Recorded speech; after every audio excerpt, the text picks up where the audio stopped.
meus irmãos? Tá bom demais este ambiente, né? A glória de Deus paira sobre este lugar.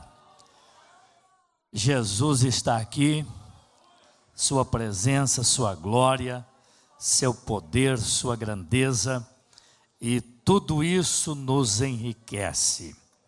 E diz a Bíblia que a bênção de Deus é ela que enriquece e não acrescenta dores.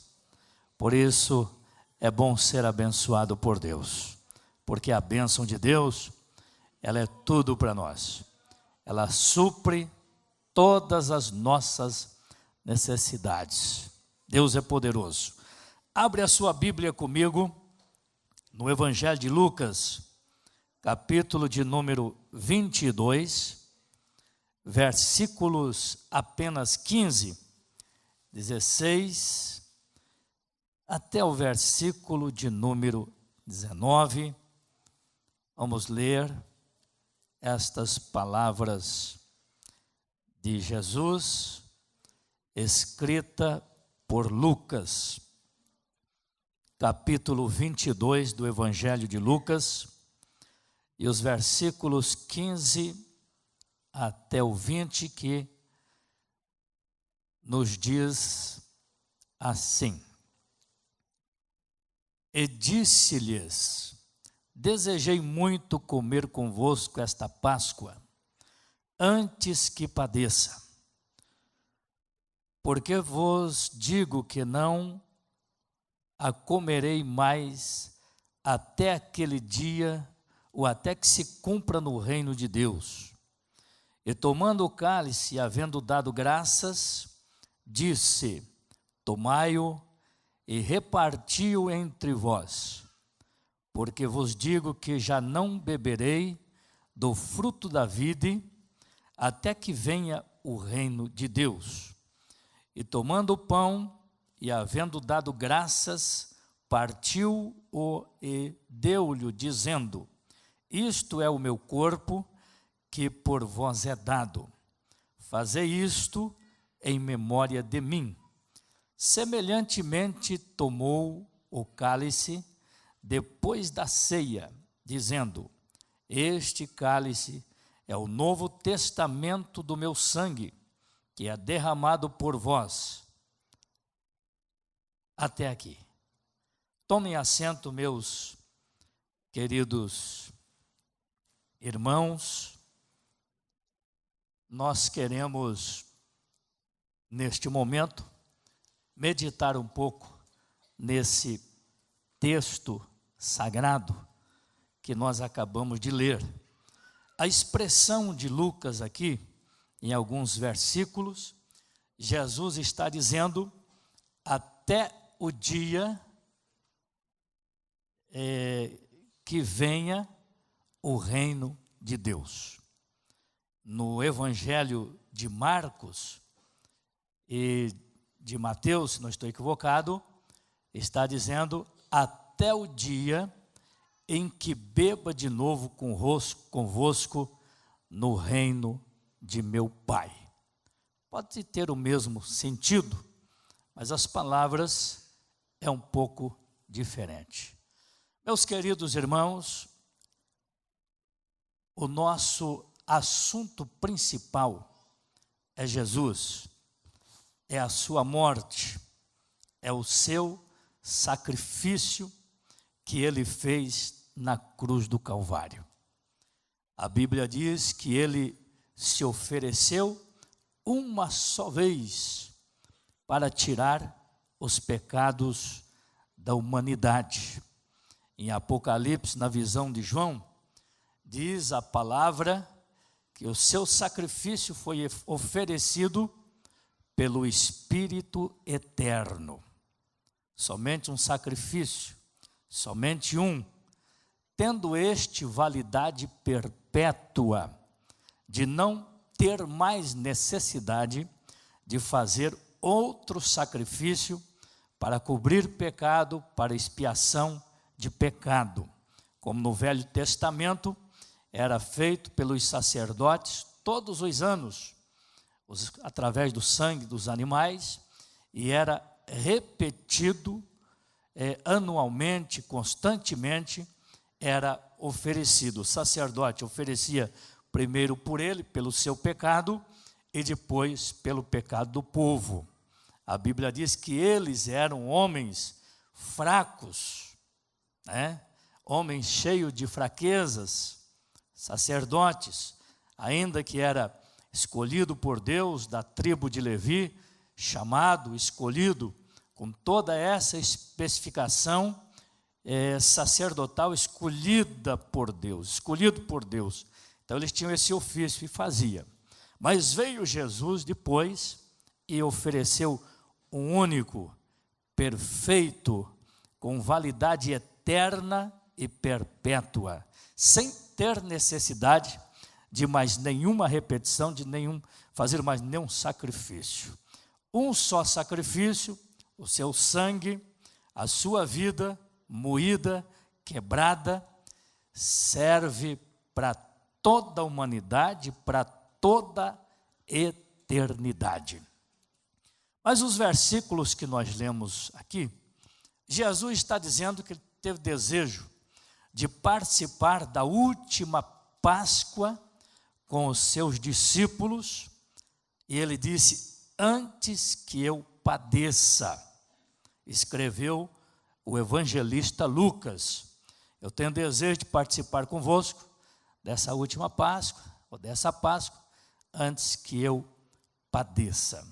Jesus sabia que estava chegando o seu momento final na terra, o momento da sua entrega, de ir ao Calvário como Cordeiro de Deus que tira o pecado do mundo, para ser imolado. Estava chegando o momento. E alguns dos discípulos, nesta época, eles chegaram para Jesus dizendo: mestre, onde queres que façamos os preparativos para comermos a Páscoa? Em algum desses evangelhos está mais ou menos assim o texto. Mateus escreve um pouquinho diferente, Lucas também, Marcos, mas o contexto é todo o mesmo sentido. E aí Jesus traz a orientação a eles. Esta palavra, este pedido, foi dos discípulos, mas Jesus chama Pedro e João e diz a eles o seguinte: olha, vocês vão a cidade, e vocês chegando lá, vocês vão alcançar ou encontrar um homem levando um cântaro d'água. Vocês seguem este homem, e na casa que ele entrar, vocês entram também, vocês acompanham a chegada dele na casa onde ele entrar. E ali vocês conversam com ele, dizendo: olha, o mestre diz que o tempo está próximo de sua casa e que os seus dias aqui se terminam. Nós precisamos de um lugar para preparar a Páscoa para os discípulos, para nós e também para o mestre. E diz a Bíblia, Jesus disse que ele com certeza levaria eles no lugar certo. Jesus, meus irmãos, ele é conhecedor de tudo, né? Tudo conforme Jesus falou e deu a orientação a Pedro e a João, eles foram e tudo aconteceu, né? Jesus era o verdadeiro profeta, era e é o verdadeiro profeta. Por isso que quando Jesus evangeliza lá no poço de Jacó, a mulher samaritana, quando Jesus começa a revelar a sua vida, perguntando qual era o marido dela, ou quem era o marido dela, ela disse que não tinha marido. Ele disse: fizestes bem, mulher, porque tu tiveste 5, e agora tu não tem nenhum, e nenhum dos 5 que tu teve é teu, né? E aí ela disse: eis aí um verdadeiro profeta.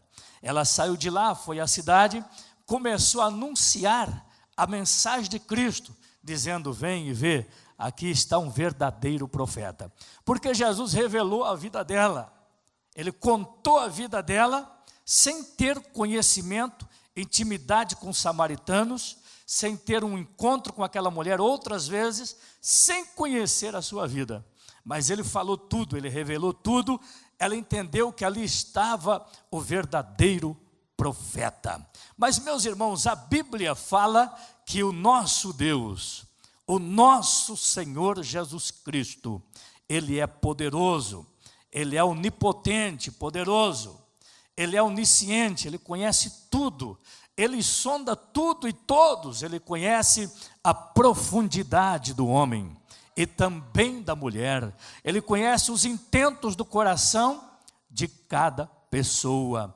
E diz a Bíblia que também, que além de onipotente e onisciente, Ele é onipresente, Ele está presente em todos os momentos. Eu falava hoje à tarde, lendo o texto de Mateus 28, nas margens do rio, quando íamos batizar ali 56 novos crentes, Jesus disse na sua palavra, após ressuscitar, que dando a ordem aos seus discípulos para ir a todo mundo, pregar o evangelho a toda criatura, estaria com eles todos os dias, conosco até a consumação dos séculos.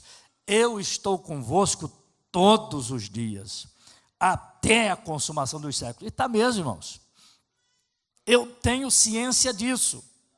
Rapidamente, eu estava tendo um acidente na 101, o diabo querendo me matar, e quando eu tive o acidente, eu não estava muito, só uns 100 e alguma coisinha, mas aí um caminhão corta a frente, e Deus vinha falando comigo, tinha um irmãozinho na igreja baixinho, grisalho, ele bem simplesinho, depois do culto ele encostava perto de mim, disse: pastor Cirso, vamos orar, porque o senhor está falando comigo, que o diabo quer lhe matar num acidente.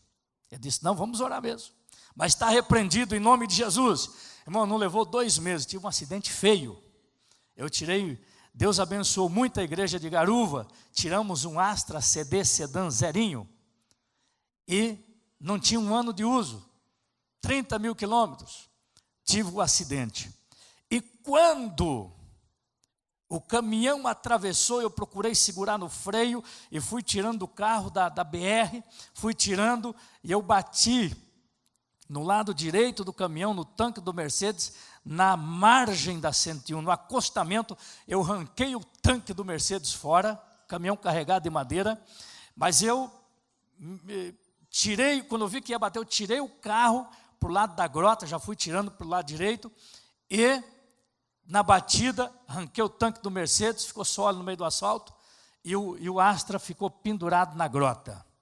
Não aconteceu nada comigo, mas uma irmã teve uma visão, pastor Jesus, na hora do acidente, veio uma mão poderosa e cortou o laço de morte que o diabo tinha preparado para se matar. Naquele momento, quando eu vi que não tinha outra alternativa, eu fui tirando para a margem da BR, para não engavetar atrás do carro, eu só disse: Jesus, me guarda. Quando eu disse assim, aquela mão veio, cortou e me tirou. Ele é onipresente, Ele está conosco todos os momentos, para nos livrar, para nos guardar, aleluia. Ele foi ao céu, mas Ele disse aos discípulos após a sua ressurreição, dando as suas últimas instruções, dizendo: eu estou convosco todos os dias, até a consumação dos séculos. Irmãos, Ele é, além de onipotente, poderoso, todo domínio está nas suas mãos e tudo está no seu controle. Ele é poderoso e também diz a Bíblia, conforme já citei aqui, que Ele é onisciente, Ele sabe os intentos de Satanás planejado lá no inferno, lá na central do inferno, planejado por toda a corte demoníaca, forças de demônios, quando começa a planejar suas estratégias para vir para a terra, para matar, para destruir, para arrancar alguém dos caminhos do Senhor, com todos os seus malefícios, a intenção divina, a onisciência de Deus está conhecendo os projetos de Satanás, e Deus já está dizendo: vem cá anjo, vem cá arcanjo, vem cá, vai lá para livrar o meu servo e livrar a minha serva, porque nós temos conosco onisciente, bendito seja Deus. E na hora de tudo isso, quando o crente permanece na presença de Deus, orando, buscando a presença de Deus, se consagrando, se humilhando na presença do Senhor, nós somos constantemente, ou temos uma vida blindada no sangue de Jesus, debaixo da potente mão de Deus. E aí vem se cumprir as palavras de João: aquele que é nascido de Deus, o maligno não toca. Ramandagassúbria, não toca. Podemos ter danos materiais. Outro acidente também, eu estou quase fugindo do que eu li, queria pregar, mas eles já leram o texto, outro ali já falou a metade, já falaram quase tudo. Vamos na direção do Espírito, conforme Deus quer, mas vamos concluir lá.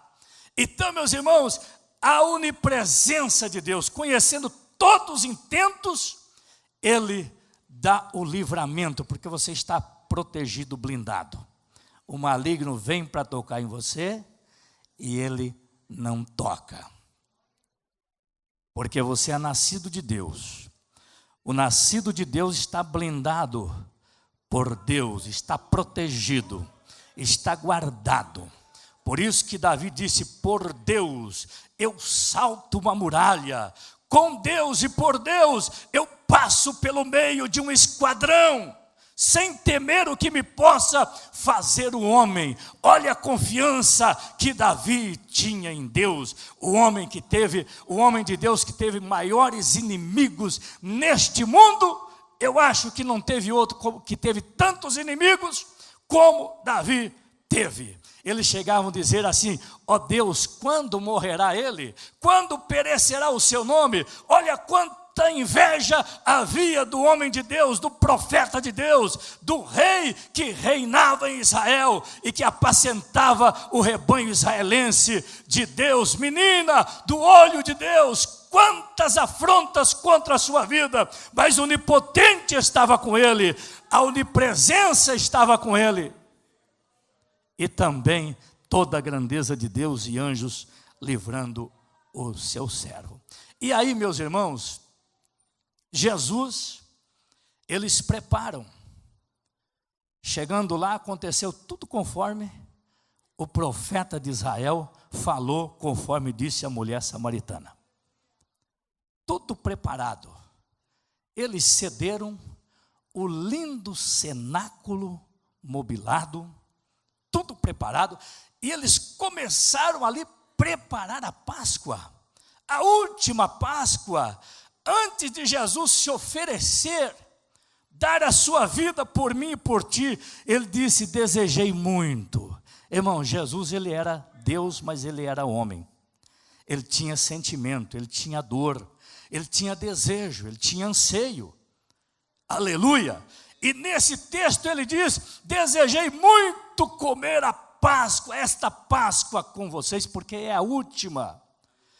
Aí ele diz que não vai participar de outra, não participaria de outra, até que viesse o reino de Deus. No outro texto, no outro evangelho, até o dia em que beba de novo, coma de novo convosco esta Páscoa no reino de meu Pai. E ali eles estavam à mesa, participando da Páscoa. Aleluia, Jesus tendo desejo de estar com eles, de se abrir com os 12. E ali Jesus se abriu. Charamandagassúbria. Uma das aberturas do coração de Jesus, triste, dizendo que um dos 12 estava ali e havia de traí-lo. Ali Jesus abriu o coração. A Bíblia diz que eles se entristeceram muito e começaram a perguntar um ao outro, só estavam os 12, dizendo: porventura sou eu, Rabi? E até mesmo que havia de trair, perguntou. E Jesus disse a ele: tu o disseste. Eles insistindo, querendo saber quem seria o traidor dos 12 que Jesus escolheu. Outra aflição de Jesus, irmãos. Escolher um homem para compor o colégio apostolado entre os 12. E ali estava um cujo coração Satanás já havia dominado. Ali estava o traidor, ali estava aquele que estava por trás apunhalando Jesus, o falso que deixou o diabo encher o seu coração de mentira. Eles estavam ali na mesa comendo a Páscoa, participando da Páscoa, da última Páscoa com Jesus. E entre as interrogações, Jesus disse apenas uma coisa: aquele que primeiro mete comigo a mão no prato para pegar o bocado de pão, este me há de trair. Jesus sabia quem era, ele só não revelou. Ele não disse, olha, é o Judas que vai me trair. Eles queriam saber. Mas Jesus disse, não, que primeiro mete comigo. Jesus foi dando declarações. Jesus foi mostrando, dando um parecer de quem seria. Talvez eles todos aflitos, porque a Bíblia diz que quando Jesus revela esse negócio, todos eles começaram a se entristecer. Talvez até o Judas, eu não sei que situação estava Judas, ali dominado já por Satanás na sua mente, na sua cabeça, no seu coração, talvez todo turbado e perturbado. Mas eu também penso, imagino, da tristeza de Jesus, Jesus aflito e abatido psicologicamente, porque na sua onisciência, conhecendo todas as coisas, além de em seguida ter que enfrentar a cruz pelo qual ele veio a este mundo para enfrentar, agora sabendo que um dos amigos, que ele chamou de amigos, em nenhum momento Jesus pediu para Pedro, para alguém cortar a sua cabeça, ou a veia do seu pescoço. Não, Jesus tratou ele como amigo até a última hora. Eu fico pensando, irmãos, como estava o psíquico de Jesus, o seu interior, seu coração, a sua alma, estava abalada, estava triste. Jesus, o lado humano, como homem, sabendo, vendo todo aquele cenário diante de si, diante do seu espírito, diante da sua alma. Eu creio que foi a última Páscoa, Jesus estava ali dialogando com eles, se abrindo com eles, mas eu creio que a alma de Jesus estava em desespero. Mas, meus irmãos, Jesus, depois da Páscoa, ele pega o pão e ele abençoa o pão e ele parte o pão e disse, comei dele todos. Em seguida o cálice, ele abençoa o cálice e diz, bebei dele todos. O pão que Jesus está partindo simboliza a sua carne, que em seguida ia ser partida, triturada no Calvário, e o cálice, o sangue, que seria vertido por mim e por você, para que hoje, agora, nesta noite, nós, aqui de Sara, principalmente a igreja sede, pudéssemos estar assentados aqui, nestes bancos, mas à luz da Bíblia, da carta de Paulo, também assentados nas regiões celestiais em Cristo, para ver o futuro, as abundantes riquezas futuras da glória que nós esperamos e que ela espera por nós. Bendito seja o nome do Senhor. Jesus parte o pão, dizendo que é o símbolo do seu corpo, e o cálice, o símbolo do seu sangue. Quando o nosso irmão leu o texto, eu ia nesta noite falar um pouquinho diferente do que eu estou falando, mas as coisas aqui mudaram. Ia falar dentro do texto que ele leu, Jesus se apresenta como pão do céu. E no texto que o nosso irmão leu, de João, ele fala 2 vezes do maná, dizendo que ele é o pão vivo que desceu do céu. Quem comer dele, se alimentar dele, não morrerá, Não é o caso dos pais lá na antiga aliança, que comeram o maná que Deus deu no deserto, mas eles morreram. No final do texto também, ele diz: não é o caso de vossos pais que comeram, mas morreram. Eu sou o pão vivo que desci do céu, estou vos oferecendo a minha vida. E quem comer deste pão não morre, não morrerá, viverá para sempre. E aí um pouco antes, Jesus fala da sua carne e do seu sangue. E no momento da sua mensagem, os judeus até não entenderam, deu uma confusão muito grande. E eles diziam: como dizeste? Comer a sua carne e beber o seu sangue? Que negócio é esse? Que negócio de gente pirada, de gente louca? Eles não estavam entendendo. E aí Jesus disse: quem come a minha carne e bebe o meu sangue não morrerá, viverá para sempre. E eu o ressuscitarei no último dia, porque a minha carne verdadeiramente é comida para vocês, para as vossas almas, e o meu sangue verdadeiramente é bebida. Quem come a minha carne e bebe meu sangue terá vida para sempre, vida abundante, mesmo que morra na carne, mas vai viver para sempre, porque eu ressuscitarei no último dia. Essa é a proposta divina, esta é a doação divina. Por isso, meus irmãos, nesta noite, eu estava voltando a Mateus.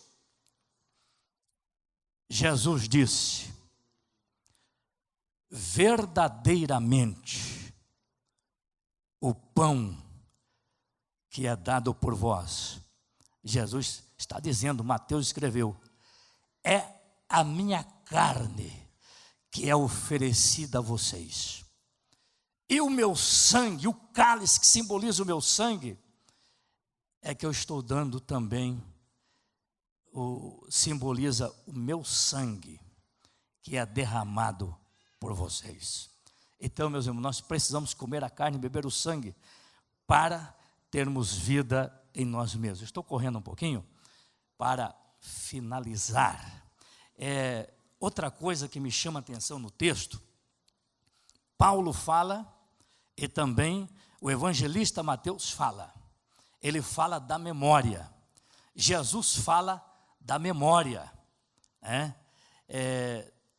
Todas as vezes que beberdes, que comerdes e beberdes, em memória de mim. Memória. Isso é um ato, é um sacrifício, é uma obra memorável. Isso precisa estar sempre em memória. Jesus não quer que você deixe de lado isso, ou faça de esquecido, ou não leve tão a sério.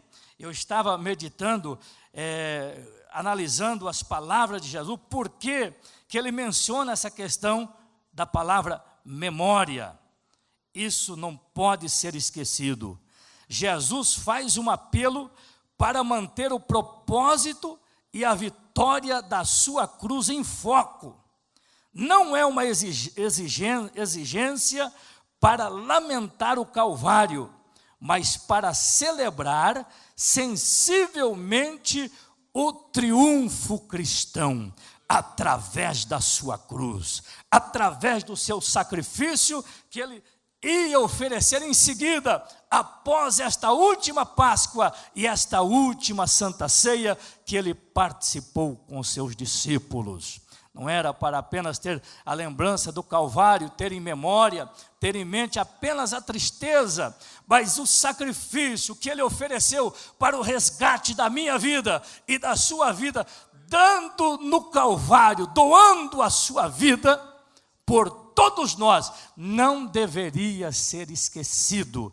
Isto deveria estar em memória diante da igreja, de todos que ele alcançou pelo seu sacrifício, os que entenderam o evangelho e vieram a ele. Todas as vezes que comerdes e beberdes, em memória de mim, do meu sacrifício, da minha morte com que eu morri por vocês, para vos resgatar. Bendito seja Deus. O Joabe citou também as palavras messiânicas do profeta Isaías, lá tantos anos antes de Jesus vir a este mundo. de acontecer o episódio do Calvário, da crucificação, da sentença do Filho de Deus, Isaías disse que ele foi ferido pelas nossas transgressões, e ele foi moído pelas nossas iniquidades. Nessa ceia com eles, nessa Páscoa, nessa comemoração da Páscoa, dos pães asmos, que eles participaram desta ceia, onde ele disse: desejei muito participar desta ceia convosco, comer esta Páscoa convosco. Aleluia. Ali estava as portas do sacrifício, as portas do moedouro, da trituração do seu corpo pela cruz, pelos chicotes, pelos pregos, pela coroa de espinho. Estavam as portas deste momento dele ser moído pelas nossas transgressões e ferido pelas nossas culpas, pelos nossos pecados, pelas nossas iniquidades. Bendito seja Deus. Isaías também comenta no texto de que o castigo que estava sobre ele nos traz a paz. Hoje nós estamos aqui assentados, participando, paz na alma, no coração, mas olha o que ele passou, irmãos. Olha o que Jesus passou, olha o que ele fez. Eu estava ouvindo um pedacinho da mensagem do pastor Aldo Galina, quando ele faz aquela comparação de Jesus, da reunião na eternidade, que Jesus se oferece para vir a este mundo, e se prepara. Ele fez uma ilustração, né? E dizendo que veio os anjos com ele até um certo ponto, nesse espaço sideral, e ali ele se despede, e Jesus vem de forma milagrosa, espiritual, e é gerado no ventre de Maria, por obra do Espírito Santo, e ali ele nasce homem, para enfrentar todos os sofrimentos do mundo, para viver como homem, ainda que sendo Deus, mas também homem, com sentimento, com dores, experimentado em todos os trabalhos, com experiência total, e ali dando a sua vida, sendo moído, sendo quebrado, sendo triturado, e o castigo que nos traz a paz estava sobre ele, aleluia, e pelas suas pisaduras fomos sarados. Hoje você está aqui batizado com o Espírito Santo, teu corpo é o templo do Espírito, você é a morada de Deus, filho de Deus, você foi selado com o Espírito Santo da promessa. Deus confirma a tua salvação com o selo do batismo, como penhor da esperança da glória, da certeza da glória, de que você é filho de Deus, comprado por bom preço para herdar este céu de glória que Jesus foi preparar. Capítulo 14 do Evangelho de João, e também as palavras de Paulo aos Filipenses, dizendo que a nossa cidade está nos céus, donde virá o Salvador, e transformará este nosso corpo abatido, e receberemos um corpo glorioso, conforme o corpo celestial de Jesus, o corpo glorificado de Jesus, o corpo perfeito. Aí eu me lembro das palavras de Paulo também, até que chegamos à estatura completa de Cristo, o varão perfeito. Eu creio que vai dar neste momento de vida aqui, transformação e arrebatamento. Aí estaremos à estatura completa de Cristo, o varão perfeito, para a eternidade, e uma morada no céu com Ele para todo sempre. Meus irmãos, tem dia que eu medito nessas coisas, eu dá vontade de saltar, gritar. Eu só não peço para ir antes da hora, né?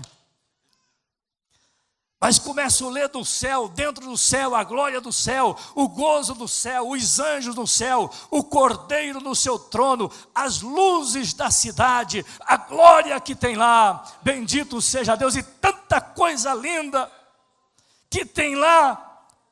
Eu só digo: Jesus, eu só não quero ir antes da hora, mas na hora certa eu quero ir embora para este lugar que foi preparar para mim, que está preparado para a igreja. E as palavras de Paulo, final no capítulo 4 de Timóteo dizendo: e não somente a mim, mas para todos quantos amarem a sua vinda. Ficamos de pé, eu quero orar. Uramagashanda Ramagai. Oh, glória a Deus, bendito Deus, Ele foi preparar para mim e para você. Você é propriedade de Deus, meu irmão, minha irmã. Você tem o Espírito Santo da promessa. Jesus se ofereceu por você. Você era escravo e Ele te comprou. Hoje você é escravo de Jesus, escravo de Cristo, mas um escravo liberto e um escravo com liberdade cristã, liberdade plena que Deus te libertou. E hoje você, como filho de Deus, para uma herança eterna, incorruptível, tudo que nos aguarda ali.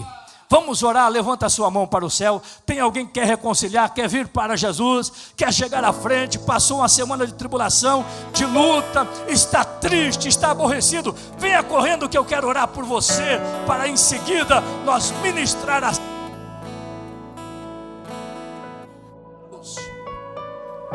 Se tiver, pode vir à frente. Eu desejo orar. Se não tiver, nós vamos orar também. Mas pode vir correndo. Eu quero orar por tua vida. E também já encerrando esta oração da semana da oração pela família, intercessão pela família. Queremos concluir aqui agora este clamor pela família. Levanta a sua mão comigo. Nosso Deus e Pai, em nome de Jesus, o teu Filho, oramos neste momento, Senhor, pela tua igreja, pelas famílias, pelos lares, pelos casais, pelos filhos, Senhor, neste culto de ceia, onde relembramos a tua morte, através dos elementos que aqui estão, pão e vinho, Senhor, que verdadeiramente tu diz na tua palavra, que o pão simboliza o teu corpo, a tua carne, e o vinho simboliza o teu sangue, e quem não comer a tua carne e beber o teu sangue, não terá vida em si mesmo. Ó Deus, aqui está a tua igreja, que este sangue vertido na cruz do Calvário, há poder para libertar, para sarar, para transformar vidas neste momento, para alegrar corações tristes e abatidos. Opera o milagre, Senhor, perdoa pecado, lava, regenera, purifica, liberta, dá vida nova. É o que nós te pedimos neste momento, Pai Santo, em nome de Jesus, em nome de Jesus.